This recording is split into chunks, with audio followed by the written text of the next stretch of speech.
Hey guys, welcome to filmy Mokshith. ఈరోజు మనం చేయబోయే రెసిపీ ఏంటంటే ఎండుమిర్చి పప్పు అండి. ఇది రాయలసీమ స్పెషల్. వాళ్ళు బాగా తింటారు. ఇది చపాతీలో కూడా చాలా బాగుంటుందండి. దీనికి కావాల్సిన ఇంగ్రీడియంట్స్ చెప్పేసుకున్న ముందు కరివేపాకు, పోపులు, వెల్లుల్లి, ఇది పోపుకి కాస్త ఆయిల్ కూడా ఉండాలండి, మర్చిపోకండి. ఓకే, ఆనియన్స్, ఎండుమిర్చి ఒక 10 నుండి 12 తీసుకోండి. మీరు తినే కారాన్ని బట్టి ఉంటుంది. మీకు కారం ఎక్కువ కావాలనిపిస్తే ఇంకా ఎక్కువ తీసుకోవచ్చు, అది మీ ఇష్టం అన్నమాట.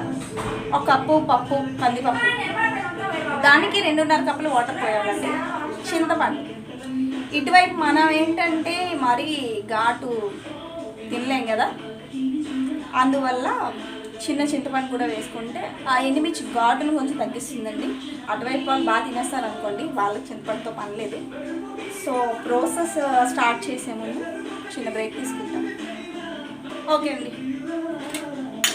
I came back. Process start చేస్తున్నాను. ఫస్ట్ ఏంటంటే ఒక 2 స్పూన్స్ ఆయిల్ వేస్తాం. స్టవ్ వెలిగించడం మర్చిపోయా, వెలిగిస్తాను.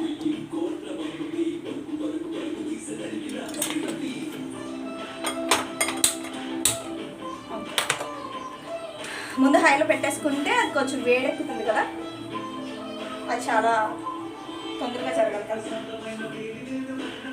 సో కొంచెం వేడెక్కిపోతే ఒకటి సూపర్ వేడెక్కిపోయింది. ఏం చేస్తానంటే స్టార్టింగ్ ఎండుమిర్చి వేసేసుకుంటా అండి. ఎండుమిర్చి వేసేసుకొని ముందు అది వేపుతూ అండ్ దెన్ కాకపోతే పప్పు పట్టుకుంటే పెడతాం, ఎందుకంటే ఎండుమిర్చి తొందరగా వేస్తాం. ఓకే, ఎండుమిర్చి వేసిపోయి పప్పు వేసేసుకున్నాం అండి. ఇప్పుడు మాత్రం లో ఫ్లేమ్, హై ఫ్లేమ్ వద్దు, మాడిపోతుంది పప్పు. వేగాక చెప్తుందండి. ఓకే, పప్పు వేగిపోయింది. ఇప్పుడు ఆనియన్స్ వేసేసుకుందాం. 1.5 అండి, చిన్న ఆనియన్స్ అయితే, పెద్దదైతే ఒకటి చాలు. కొంచెం చిన్న ముక్కలుగానే కట్ చేసుకోండి, మరి పెద్దవి వద్దు, చిన్నవి కట్ చేసుకోండి. ఇది కూడా వేగాలి కాసేపు.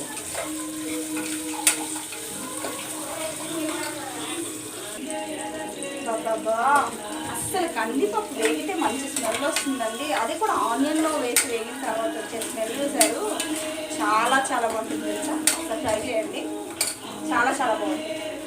దాన్ని ఏంటంటే ఇప్పుడు చింతపండు తీసుకున్నాం కదా, ఆ చింతపండు వేసేద్దాం. చిన్నదే, జస్ట్ ఏంటంటే ఘాటు తగ్గించడం అనమాట, అంతకుమించి. ఇప్పుడు కారం లైట్గా, ఆల్రెడీ ఎండిపించే కారం కదా, మళ్ళీ ఎందుకు కారం అని మీరు అనుకోవచ్చు. సాటిస్ఫాక్షన్ అండి, మన కారం సరిగ్గా ఉందా లేదా, సరిగ్గా ఉందా లేదా, సరిగ్గా ఉందా లేదా అని ఆలోచించేసరికి సరిపోయింది. అందుకనే కాస్త కారం కూడా వేసేసుకుంటే ఒక పని. సాల్ట్ వేసేసుకుందాం. సాల్ట్ కారం అనేది ఒక్కొక్కరు ఒక్కొక్కలా తింటారండి. కొంచెం ఎక్కువ తినేవాళ్ళు ఉంటారు, కొంచెం తక్కువ తినేవాళ్ళు ఉంటారు. ఎవరి చాయిస్ని బట్టి వాళ్ళు వేసుకోండి.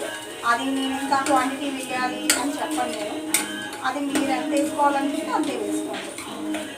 ఓకే, ఇప్పుడు ఏం చేస్తారంటే ఒక 2.5 కప్స్ వాటర్ పోసేసి పెట్టేస్తే మూత, ఒక 2-3 విజిల్స్ వచ్చేస్తే సిమ్లోనే బాయిల్ అవ్వాలండి, సిమ్లోనే కుక్ అవ్వాలి. అది సిమ్లోనే ఒక 3 విజిల్స్ కరెక్ట్గా వస్తే కనుక నీట్గా మ్యాష్ అయిపోతుంది పప్పు.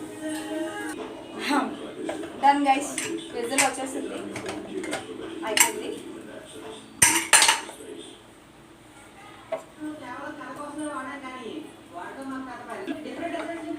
చూడండి, ఇలా మెదుపుకోవాలి పప్పు అంతా. మిర్చి అంతా మెదుపుకుంటూ ఉంటేనే అందులో ఉన్న ఘాట్ అనేది ఏదైనా కానీ ఇందులోకి వెళ్తుంది, లేదంటే వెళ్ళదు. ఇప్పుడు మీకు పల్చగా అనిపించవచ్చు, 2.5 కప్పులు వాటర్ వేసి కొంచెం పల్చగా అనిపించవచ్చు, కానీ తర్వాత ఏమవుతుందంటే కొంచెం చల్లారిన తర్వాత ముద్దగా అవుతుంది. ఇప్పుడు మనకి వేడిగా ఉన్నప్పుడే ముద్దగా ఉందనుకోండి, చల్లగా అయ్యాక గడ్డలా కడుతుంది ఎంత, అది కనీసం చూడంగానే తినాలని కూడా అనిపించదు. ఒకసారి ఇప్పుడే ఉప్పు చూసుకోండి. ఇలా మెదుకుంటూ ఉండండి. సరే అండి, ఇంకా మెదిపేసాను చూడండి, ఇలా అయింది. కలర్ చూసారా, కొంచెం డార్క్ ఎల్లో, కొంచెం ఆరెంజ్ ఆ టెక్స్చర్లో కనిపిస్తుంది కలర్ అనేది.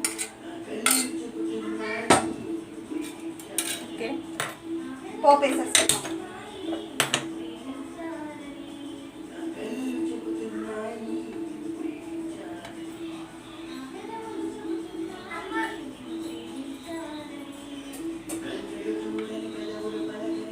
చపాతీలో బాగుంటుందని చెప్పేసి కానీ కాలిపోయింది చెయ్యి, బాగుంటుందని చెప్పేసి ఇప్పుడే చపాతీ కూడా చేసి పెట్టాను. ఫస్ట్ ఎప్పుడైనా కానీ వెల్లుల్లి వేసుకోండి, తర్వాత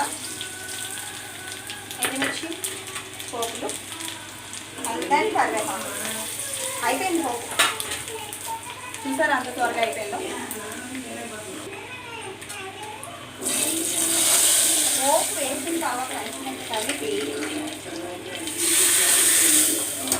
ఇలా వేసారు, మంచిగా మూత పెట్టేసుకోండి. ఎందుకంటే ఆ పోపులో ఉన్నదంతా కూడా అందులోకి వెళ్తుంది కిందకి, లేదంటే మళ్ళీ పైకి పొగలుగా వచ్చేసి దాని టేస్ట్ అనేది పోతుంది.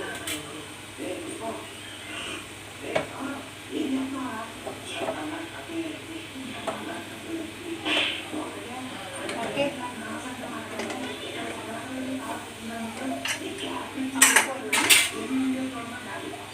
చూసారా పప్పు, ఎండుమిర్చి పప్పు అండి, రాయలసీమ స్పెషల్. చాలా బాగుంటుంది, చేసుకొని తిని ట్రై చేసినంత తర్వాత నాకు చెప్పండి ఎలా వచ్చిందో కూడా. ఇటు సైడ్ మనం చేసుకునే టమాటా పప్పు కంటే కూడా చాలా బాగుంటుంది. ఒకసారి ట్రై చేశారంటే మాత్రం అస్సలు వదలదు. అది ఒకసారి ట్రై చేసి చూడండి. నచ్చితే like, share and subscribe. Thank you, bye bye.